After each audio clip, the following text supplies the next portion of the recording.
नमस्कार। आज इस वीडियो में बजट में जो भी बदलाव, स्कीम्स या नियमों का जिक्र होता है वो सभी 1 अप्रैल से लागू होते हैं। कैलेंडर पर 1 अप्रैल की तारीख लगते ही क्या क्या बदल जाएगा, आज की इस वीडियो में हम ये सब जानेंगे। वीडियो स्टार्ट करने से पहले एक ज़रूरी बात, अगर आपने अभी तक हमारे चैनल को सब्सक्राइब नहीं किया है तो सब्सक्राइब करें ताकि आपको सही टाइम पर सही इन्फॉर्मेशन मिल सके। नया साल शुरू हो गया है, कंफ्यूज मत होइए, ये फाइनेंस का नया साल है जो अप्रैल से मार्च तक चलता है। फरवरी में सरकार जो बजट पेश करती है उस बजट में जो भी बदलाव, स्कीम्स या नियमों का जिक्र होता है वो सभी 1 अप्रैल से लागू किए जाते हैं। कई ऐसे बदलाव भी होते हैं जो बजट में अनाउंस नहीं होते हैं लेकिन अलग अलग मंत्रालय और विभाग उन्हें लागू करते हैं। हेलो, मेरा नाम है काजल। तो चलिए शुरू करते हैं आज की वीडियो और जानते हैं क्या क्या बदला गया है 1 अप्रैल 2023 से। आधार को पैन से लिंक कराने की बात तो हम सालों से सुनते आ रहे हैं और सरकार भी तारीख पे तारीख बढ़ाती जा रही है, लेकिन अब इनकम टैक्स डिपार्टमेंट ने साफ साफ कह दिया है कि अगर 30 जून 2023 से पहले तक आधार को पैन से लिंक नहीं कराया तो पैन कार्ड काम करना बंद कर देगा। पैन कार्ड के बंद होने का मतलब समझते हैं, इसका मतलब है कि पैसे से जुड़ा आपका कोई काम नहीं हो पाएगा, आपके बैंक से जुड़े काम अटक सकते हैं, हो सकता है कहीं से आने वाली पेमेंट अटक जाए। वैसे आप एक SMS भेजकर पैन और आधार कार्ड को लिंक करा सकते हैं। सो डोंट वरी, मैसेज में आपको लिखना है UID पैन स्पेस आपके 12 डिजिट का आधार नंबर स्पेस आपका पैन नंबर और उसे भेज देना होगा 567678 या फिर 56161 पर। इसके लिए जरूरी है आपका एक ही मोबाइल नंबर पैन और आधार दोनों पर रजिस्टर्ड हो। अगर आपका PF अकाउंट और पैन कार्ड आपस में लिंक नहीं है और अगर आप PF अकाउंट खुलने के पूरे 5 साल पूरे होने से पहले अपना पैसा निकालते हैं तो आपको टैक्स भरना पड़ सकता है। अब तक ये टैक्स 30% तक लगता था, हालांकि ये 1 अप्रैल से इसे घटाकर 20% कर दिया है। वैसे अगर आपका PF अकाउंट आपके पैन से लिंक है तो ये टैक्स घटकर 0 हो जाएगा, पर ये टैक्स देना ही क्यों। अपना PF अकाउंट पैन से लिंक कर लीजिए। इसके लिए आप 2 काम कर सकते हैं। एक तो अपने दफ्तर के अकाउंट डिपार्टमेंट में जाएं, वो आपका काम या तो करा देंगे या आपको पूरा प्रोसेस बता देंगे, या कंप्यूटर के साथ पहुंचिए EPFO की वेबसाइट पर, वहां लॉगिन कीजिए, अकाउंट मैनेजमेंट ऑप्शन में जाइए और वहां पर अपना KYC अपडेट कर दीजिए। इस एक्स्ट्रा टैक्स की टेंशन खत्म हो जाएगी। 1 अप्रैल से new tax regime default regime हो जाएगी।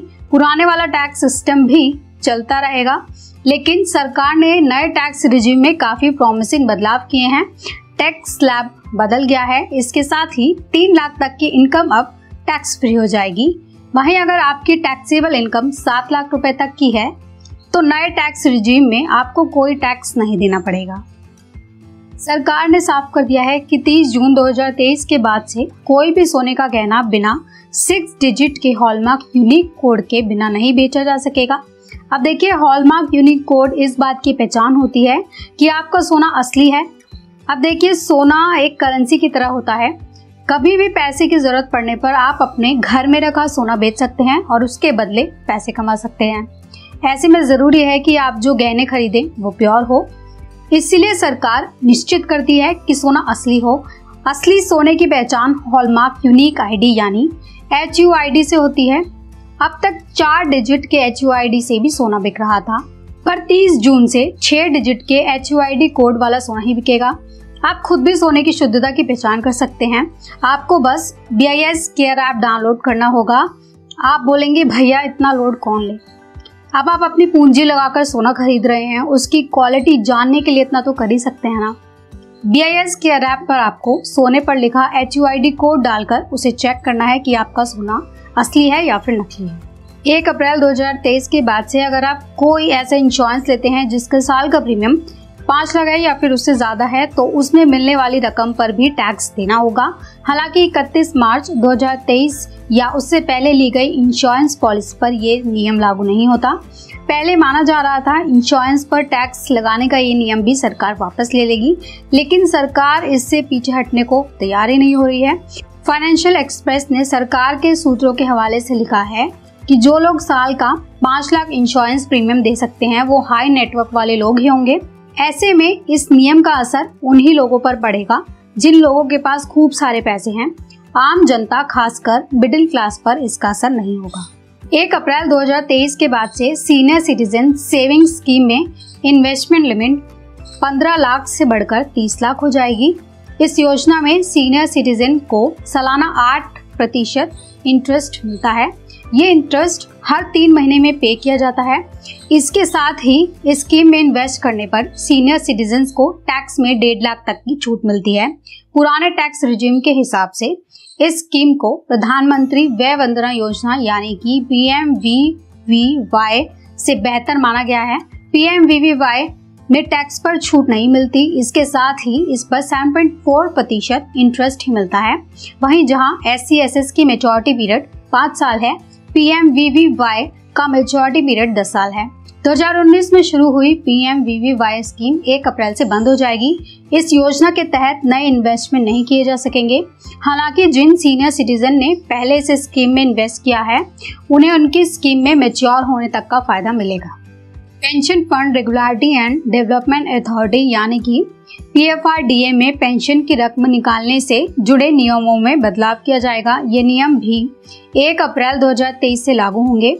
नए नियमों के मुताबिक पेंशन निकालने के लिए कुछ डॉक्यूमेंट को जमा करना जरूरी हो जाएगा। ये डॉक्यूमेंट होंगे PF विड्रॉल फॉर्म, एड्रेस और ID proof, bank account proof और permanent retirement account number card. इन डॉक्यूमेंट के बिना आप अपने पेंशन को निकाल नहीं पाएंगे। 1 अप्रैल से ये सारी गाड़ियां जिनकी रजिस्ट्रेशन कैंसिल हो जाएगी, वो है 15 साल पुरानी गाड़ी। तो अगर आपकी गाड़ी 15 साल पुरानी है, प्लीज नोट करें ये रूल पर्सनल और कमर्शियल दोनों तरह के व्हीकल्स पर लागू होगा। और अगर आपके पास या आपके किसी जानने वाले के पास कोई ऐसी गाड़ी है तो उनको भी जरूर बता दीजिएगा। ट्रैफिक नियमों में भी होगा बदलाव। दिल्ली NCR में अब ट्रैफिक रूल्स तोड़ने का जुर्माना सीधे आपके अकाउंट से डिडक्ट हो जाएगा।